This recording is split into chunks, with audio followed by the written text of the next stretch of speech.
ವಿರುದ್ಧದ ಎರಡನೇ ಮ್ಯಾಚ್ ಅಲ್ಲೂ ಕೂಡ ಟೀಂ ಇಂಡಿಯಾ ಕಂಪ್ಲೀಟ್ ಮೇಲುಗೈ ಸಾಧಿಸಿದೆ.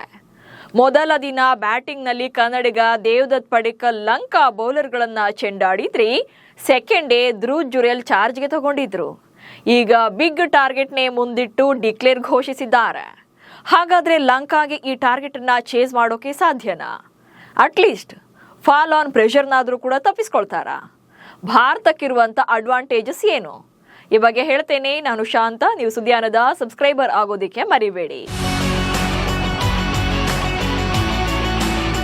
ಕೊಲಂಬೋದಲ್ಲಿ ನಡೀತಾ ಇರುವಂತ ಎರಡನೇ ಟೆಸ್ಟ್ ಮ್ಯಾಚ್ ಅಲ್ಲಿ ಟಾಸ್ ಗೆದ್ದಂತ ಭಾರತ ನಾವು ಫಸ್ಟ್ ಬ್ಯಾಟಿಂಗ್ ಅನ್ನ ಮಾಡ್ತೀವಿ ಅಂತೇಳಿ ಚೂಸ್ ಮಾಡ್ಕೊಳ್ತಾರೆ. ಅದರಂತೆ ಮೊದಲ ದಿನದಾಟದ ಅಂತ್ಯಕ್ಕೆ 5 ವಿಕೆಟ್ಗಳನ್ನ ಕಳ್ಕೊಂಡು 300 ರನ್ಗಳನ್ನ ಕಲೆ ಹಾಕಿದ್ರು.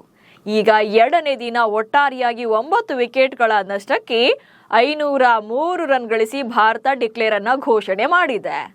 ಸೊ ಅಲ್ಲಿಗೆ ಬೃಹತ್ ಟಾರ್ಗೆಟ್ ನ ಬೆನ್ನಟ್ಟಿ ಶ್ರೀಲಂಕಾ ಆಟಗಾರರು ಈ ಪಂದ್ಯವನ್ನ ಗೆಲ್ಲಬೇಕಿದೆ. ಹೀಗಾಗಿ ಬ್ಯಾಟಿಂಗ್ ಶುರು ಮಾಡಿದ್ದಾರೆ. ಆದ್ರೆ ಲಂಕಾಗೆ ಈ ಪಂದ್ಯ ಗೆಲ್ಲೋದು ಸುಲಭ ಇಲ್ಲ. ಯಾಕಂದ್ರೆ ಭಾರತಕ್ಕೆ ಅಡ್ವಾಂಟೇಜಸ್ ಜಾಸ್ತಿ ಇದೆ. ಅದು ಹೇಗೆ ಅನ್ನೋದನ್ನ ನೋಡ್ತಾ ಹೋಗೋಣ. ಟಾಸ್ ಗೆದ್ದು ಬ್ಯಾಟಿಂಗ್ ಆಯ್ಕೆ ಮಾಡಿಕೊಂಡಿದ್ದೆ ಪ್ಲಸ್ ಪಾಯಿಂಟ್. ಇಲ್ಲಿ ಭಾರತ ಮೊದಲ ಪಂದ್ಯವನ್ನ ಗೆಲ್ಲೋಕ್ಕೂ ಕೂಡ ಮುಖ್ಯ ಕಾರಣವೇ ಟಾಸ್ ಗೆದ್ದು ಫಸ್ಟ್ ಬ್ಯಾಟಿಂಗ್ ಅನ್ನ ಮಾಡಿದ್ದು. ಈಗ ಎರಡನೇ ಪಂದ್ಯದಲ್ಲೂ ಕೂಡ ಟಾಸ್ ಗೆದ್ದು ಬ್ಯಾಟಿಂಗ್ ಅನ್ನೇ ಚೂಸ್ ಮಾಡಿಕೊಂಡ್ರು. ಇದೇ ಈಗ ಭಾರತಕ್ಕೆ ಅತಿ ದೊಡ್ಡ ಪ್ಲಸ್ ಪಾಯಿಂಟ್ ಆಗಿರುವಂತದ್ದು. ಯಾಕಂತಂದ್ರೆ ಹೇಳಿ ಕೇಳಿ ಶ್ರೀಲಂಕಾದ ಈ ಪಿಚ್ಗಳು ಸ್ಪಿನ್ ಫ್ರೆಂಡ್ಲಿ ಆಗಿರೋದ್ರಿಂದ ಆರಂಭದ ದಿನಗಳಲ್ಲಿ ಬ್ಯಾಟರ್ಗಳಿಗೆ ಸ್ವಲ್ಪ ಸಪೋರ್ಟಿವ್ ಆಗಿರುತ್ತೆ. ಸೊ 3, 4, 5ನೇ ದಿನ ಅಂತ ಬಂದಾಗ ಅಲ್ಲಿ ಸ್ಪಿನ್ ಬೌಲರ್ಗಳು ಜಾಸ್ತಿ ಮೇಲುಗೈ ಸಾಧಿಸ್ತಾರೆ.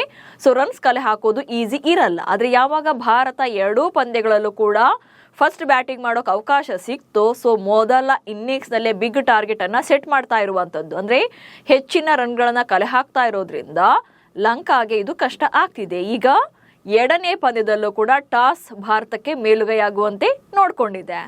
ಅದು ಅಲ್ಲದೆ ಭಾರತ ಫಸ್ಟ್ ಬ್ಯಾಟಿಂಗ್ಗೆ ಬಂದಾಗ ಎಕ್ಸ್ಟ್ರಾರ್ಡಿನರಿಯಾಗಿ ಬ್ಯಾಟಿಂಗ್ ಅನ್ನ ಮಾಡ್ತಾ ಇರುವಂತದ್ದು.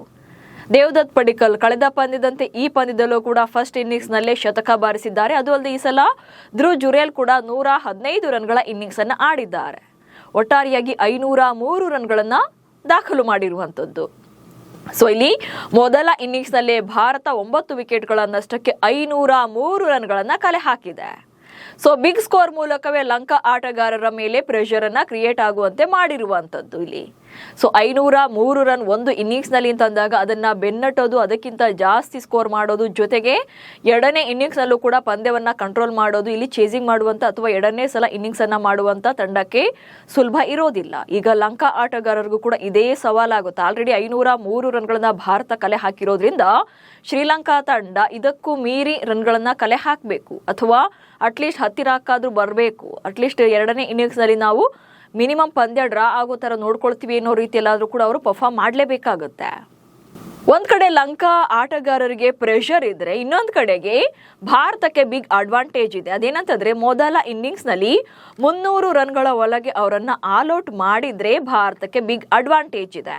ಈಗ 503 ರನ್ಗಳ ಗುರಿಯನ್ನ ಬೆನ್ನಟ್ಟಿರುವಂತ ಶ್ರೀಲಂಕಾ ತಂಡವನ್ನ 303 ಅಥವಾ 302 ರನ್ಗಳ ಒಳಗೆ ಎಲ್ಲಾ ಆಟಗಾರನ ಅಥವಾ ಎಲ್ಲಾ ಬ್ಯಾಟರ್ಗಳನ್ನ ಔಟ್ ಮಾಡಿದ್ರೆ ಭಾರತಕ್ಕೆ ಒಂದು ಬಿಗ್ ಅಡ್ವಾಂಟೇಜ್ ಸಿಗುತ್ತೆ.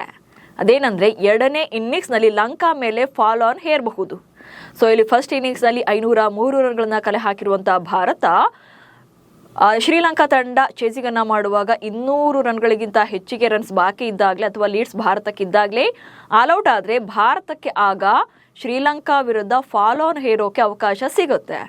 ಆಗ ಏನಾಗುತ್ತೆ, ಶ್ರೀಲಂಕಾ ತಂಡ ಮತ್ತೆ ಬ್ಯಾಟಿಂಗ್ ಅನ್ನ ಆರಂಭ ಮಾಡಬೇಕಾಗುತ್ತೆ. ಒಂದ್ ವೇಳೆ 200 ರನ್ಗಳ ಒಳಗೆ ಔಟ್ ಆದ್ರೆ ಆಗ ಭಾರತ ಇನ್ನಿಂಗ್ಸ್ ಜೊತೆಗೆ ಎಷ್ಟು ರನ್ಗಳ ಅಂತರದಿಂದ ಗೆಲುವನ್ನ ಸಾಧಿಸುತ್ತೆ ಅನ್ನೋದು ಕೂಡ ನೋಡ್ಬೇಕಾಗುತ್ತೆ. ಅಥವಾ 200 ರನ್ಗಳನ್ನ ಮೀರಿ ಮತ್ತೆ ಅವರು ರನ್ಗಳನ್ನ ಕಲೆ ಹಾಕಿದ್ರೆ ಲಾಸ್ಟ್ ಅಲ್ಲಿ ಎಕ್ಸ್ಟ್ರಾ ಎಷ್ಟು ರನ್ಸ್ ಇರುತ್ತೋ ಅಷ್ಟು ಮಾತ್ರ ರನ್ಗಳನ್ನ ಹೊಡೆಯೋಕೆ ಭಾರತಕ್ಕೆ ಸಾಧ್ಯತೆಗಳು ಇರುತ್ತೆ. ಹೀಗಾಗಿ ಈ ಪಂದ್ಯ ಸದ್ಯಕ್ಕೀಗ ಭಾರತ ಕಡೆಗೆ ಇದೆ.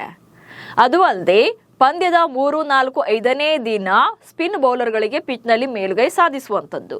ಸೊ ಇಲ್ಲಿ ಸ್ಪಿನ್ ಫ್ರೆಂಡ್ಲಿ ಪಿಚ್ಗಳ ಅಡ್ವಾಂಟೇಜಸ್ ಏನಂತಂದ್ರೆ ಟಾಸ್ ಗೆಲ್ಲುವಂತ ತಂಡ ಹೇಳ್ದಂಗೆ ಮೊದಲ 2 ದಿನಗಳಲ್ಲಿ ಅಡ್ವಾಂಟೇಜ್ ಅನ್ನ ತಗೊಳ್ತಾರೆ ಬ್ಯಾಟಿಂಗ್ ಮಾಡೋರು. ಬಟ್ ಯಾವಾಗ 3, 4, 5ನೇ ದಿನ ಅಂತ ಬಂದಾಗ ಪಿಚ್ ಅದು ಸ್ಪಿನ್ ಬೌಲರ್ಗಳಿಗೆ ಫ್ರೆಂಡ್ಲಿ ಆಗಿ ಕನ್ವರ್ಟ್ ಆಗುತ್ತೆ. ಸೊ ಇಂಥ ಟೈಮಲ್ಲಿ ರನ್ಗಳನ್ನ ಕಲೆ ಹಾಕೋದು ಈಸಿ ಇರಲ್ಲ. ಸೊ ಇದೇ ಕಾರಣಕ್ಕೆ ಈಗ ಶ್ರೀಲಂಕಾ ತಂಡ ಅಕ್ಷರಶಃ ಒತ್ತಡದಲ್ಲಿ ಇರುವಂತದ್ದು.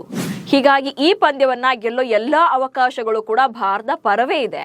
ಹಾಗೇನಾದ್ರೂ ಭಾರತ ಕೊಲಂಬೋದಲ್ಲೂ ಕೂಡ ಗೆದ್ರೆ ಶ್ರೀಲಂಕಾ ತಂಡವನ್ನ ಕ್ಲೀನ್ ಸ್ವೀಪ್ ಮಾಡಲಿದ್ದು WTC ರೇಸ್ನಲ್ಲಿ ಭಾರತಕ್ಕೆ ಮತ್ತಷ್ಟು ಬೂಸ್ಟ್ ಸಿಕ್ಕಂತಾಗುತ್ತೆ.